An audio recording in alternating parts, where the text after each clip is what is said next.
peu importe ce que vous êtes ou ce que vous avez été, vous pouvez toujours devenir ce que vous voulez être. Merci à toi d'avoir fait le choix de cette vidéo, c'est un plaisir de t'y accueillir. Et dans cette vidéo, on va voir ensemble qui est Clément Stone, également la biographie pour mieux comprendre ce personnage historique qui, tu le verras, avait quand même une relation assez étroite avec Napoleon Hill, certainement ça va t'intéresser.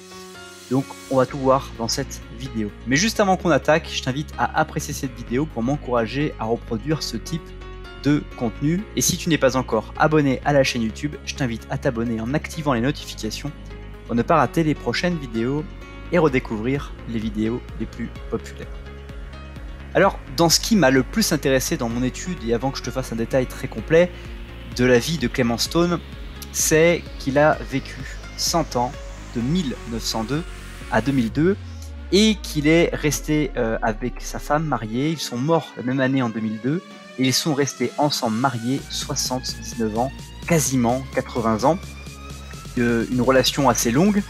Et Clément Stone, une personne extraordinaire à étudier, et c'est pourquoi je trouve que je suis assez déçu de voir que par ici et par ailleurs, il y a très peu d'informations sur Clément Stone et que je vais chercher à documenter tout ça parce que il me semble que c'est intéressant qu'en niveau francophone, on ait des nouvelles informations là-dessus. Donc ce qu'il faut d'abord savoir, c'est que Clément Stone était un homme d'affaires, donc son prénom était William Clément Stone. C'était un homme d'affaires, un philanthrope et un auteur de livres d'entraide autour de la nouvelle pensée. Certainement, la nouvelle pensée, tu le sais, c'est un mouvement qui s'est développé aux États-Unis au cours du 19e siècle, qui est entre autres la continuité et qui a été un petit peu initié par Andrew Carnegie, donc qui était le mentor de Napoleon Hill et qui après a commencé à se développer sur la personnalité qu'on peut travailler pour s'améliorer et impacter les choses. Donc William Clément Stone, c'est une personne qui est née à Chicago dans l'Illinois. Son père est décédé quand il était très jeune, puisqu'il avait que 3 ans, et il a laissé sa famille endettée. Donc en 1908, soit quand il avait 6 ans, il commença déjà à colporter des journaux du côté sud de Chicago, tandis que sa mère travaillait comme couturière. Et en 1915, il possédait son propre kiosque à journaux, donc il avait déjà bien réussi, bien évolué. Et donc en 1918, il a déménagé à Détroit pour vendre une assurance accident à sa mère. Et donc très tôt en fait il a abandonné ses études secondaires pour vendre des assurances à plein temps. C'est quelque chose qui l'a intéressé, il avait des talents de vente et c'est quelque chose qui vraiment lui plaisait. Alors sur tout ce qu'on sait de William Clément Stone, on le sait particulièrement par son livre qui n'est encore pas traduit en anglais, qui s'appelle The Success System That Never Fails, qui est un peu autobiographique, et tout ça c'est toute sa vie on la découvre, notamment le début de sa vie professionnelle quand il a commencé à vendre des journaux dans les restaurants, puisque à cette époque c'était quelque chose qui ne se faisait pas, qui n'était pas commun, et c'était surtout une dérogation à la pratique des garçons qui colportaient les journaux au coin des rues.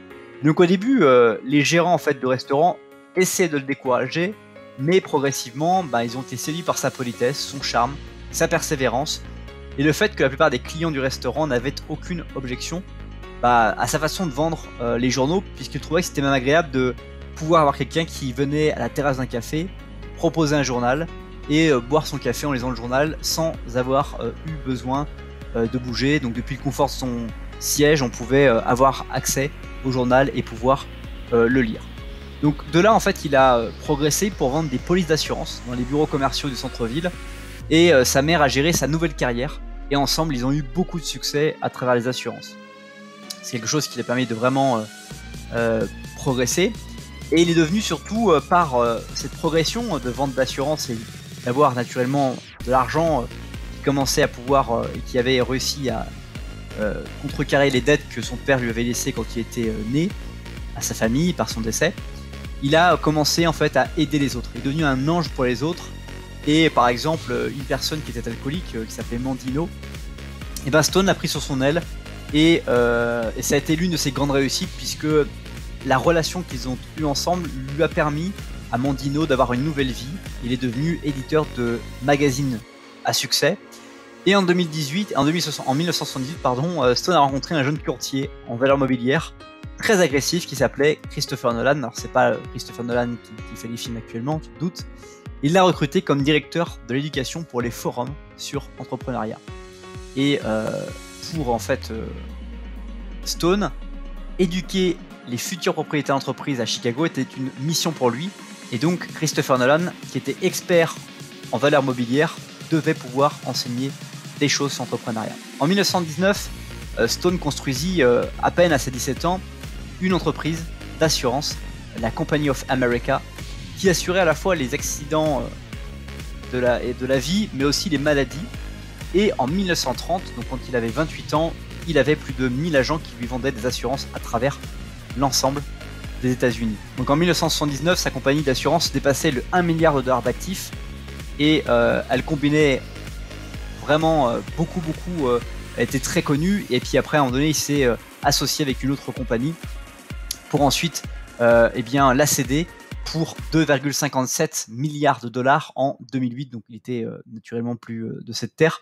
Mais tout ça pour dire que l'empire qu'a construit Stone autour des assurances, qui était une grande nouveauté à l'époque, au début du XXe siècle, de s'assurer contre les accidents, contre la maladie, et notamment aux États-Unis où le système de santé n'est pas le même qu'en France et où en fait, si tu veux être assuré pour être protégé, il faut que tu t'assures de ton côté avec des organismes privés, des entreprises privées, et c'est quelque chose d'important. Donc Stone, il a contribué à différentes campagnes de présidentielles, de politique. Je ne vais pas t'énumérer, peut-être que tu n'es pas forcément très informé sur les politiques aux États-Unis, notamment au début du XXe siècle et milieu du XXe siècle.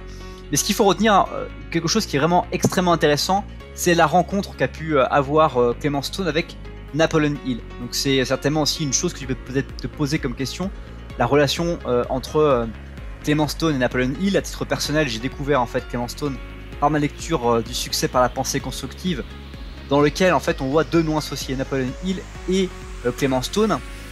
Et je me suis dit, mais qui est ce Clement Stone qui écrit avec Napoleon Hill? Et en fait, Clement Stone, il a géré pendant 40 ans la fondation de Napoleon Hill, et c'était un très grand ami, et surtout si c'était un disciple de Napoleon Hill, puisque Napoleon Hill, si tu ne le connais pas et que tu as loupé les nombreuses vidéos que j'ai pu faire à son sujet, Napoleon Hill en fait a été un journaliste qui a été missionné par Andrew Carnegie, qui était un chef d'entreprise notamment sur l'acier à la fin du 19e siècle, et qui a voulu permettre à n'importe qui de pouvoir accéder à la recette de la réussite pour sa propre vie.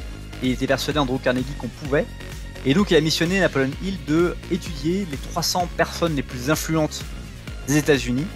Napoleon Hill a passé plus de 25 ans à interviewer, collecter, construire des livres. Et donc il a construit notamment Réfléchissez et devenez riche. Et tout ça pour que Clement Stone, quand il l'a rencontré, il l'a rencontré aussi parce qu'il a découvert ce livre, Réfléchissez et devenez riche, en 1937. Et Stone a même écrit: l'un des jours les plus importants de ma vie était le jour où j'ai commencé à lire Think and Grow Rich en anglais, donc Réfléchissez et devenez riche, que pour lui c'était la Bible, le plus grand livre d'entraide au monde. Aussi, ce qui est intéressant de noter dans la perspective de Clement Stone, c'est dans ses dernières interviews en sa mort, dans la fin des années 2000, il a expliqué l'importance de la pensée positive, l'attitude mentale positive.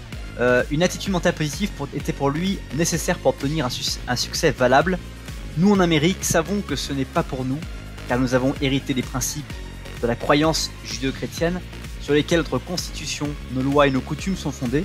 Efforcez-vous de comprendre et d'appliquer la règle d'or. Croyez que tout objectif qui ne viole pas les lois de Dieu ou les droits de votre prochain, les hommes peuvent être atteints. Dans ce cas, vous pouvez avancer. Et donc, ce qui est assez intéressant, c'est que Clement Stone a été extrêmement impacté par le travail de Napoleon Hill jusqu'à être pendant 40 ans chef de file de sa fondation Napoleon Hill et d'avoir pris le relais, ce qui est absolument extraordinaire. Alors naturellement, il a écrit des livres. Je t'en parlerai dans une autre vidéo. Je te mets quand même dans la description de cette vidéo les différents liens de ces livres. Il y en a 3 que j'ai retenus et qui sont en francophone pour t'aider à éventuellement pouvoir accéder à son contenu. Ce que j'aimerais te partager aussi, c'est que Clement Stone était un très grand philanthrope, puisque comme Andrew Carnegie, comme Napoleon Hill, Andrew Carnegie, pour te rappeler, l'objectif de sa vie était de mourir pauvre. Pour lui, l'objectif était de ne rien laisser aux autres et de surtout pouvoir, rien laisser à sa famille, mais surtout pouvoir permettre de rendre des gens heureux et de investir dans des choses qui vont permettre à d'autres personnes pendant des milliers d'années de pouvoir avancer. Et donc Napoleon Hill, naturellement, quand il a créé sa fondation, c'était dans la même optique, la même logique. Et Clement Stone, il a lui œuvré en faisant des donations. Je crois que au cours de sa vie, il a donné plus de 275 millions de dollars à des œuvres caritatives, des groupes civiques, des organisations de santé mentale, chrétiennes. Et il a été une fois cité comme disant « Tout ce que je veux faire, c'est changer le monde ». Donc toujours cette même idée que avait Andrew Carnegie, Napoleon Hill, et puis à son tour, dans le témoin, on va dire, lui aussi. Donc il y a différentes activités philanthropiques qu'il a pratiquées. Je vais pas te faire une énumération long comme le bras, mais tout ça pour te dire que il a donné beaucoup d'argent, que sa propre fondation à lui qu'il a créée avec son épouse pour soutenir des causes humanitaires, de santé mentale, religieuses et communautaires, elle a donné 3 800 000 $ à des causes valables en 2009. Donc elle continue d'exercer cette fondation au même titre que la fondation Napoleon Hill.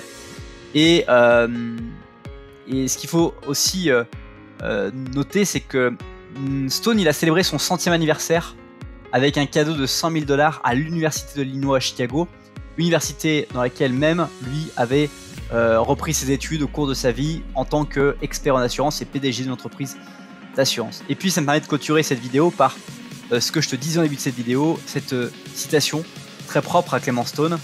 Peu importe ce que vous êtes ou ce que vous avez été, vous pouvez toujours devenir ce que vous voulez être. Sous-entendu que tout est possible pour toi, mais tu le sais déjà, et il ne te reste plus qu'à avancer, passer à l'action dès maintenant pour pouvoir attaquer vers le futur. Très souvent on aime à dire d'ailleurs que le meilleur moment pour faire quelque chose, pour commencer quelque chose, une idée que tu avais en tête, ton esprit c'était il y a peut-être 3 ans, 4 ans, 10 ans, mais le deuxième meilleur moment, c'est maintenant. Et finalement, je crois que c'est ça qu'il faut retenir dans les différentes vidéos et les personnages qu'on étudie, c'est que il y a toujours un moment où on aurait pu commencer avant.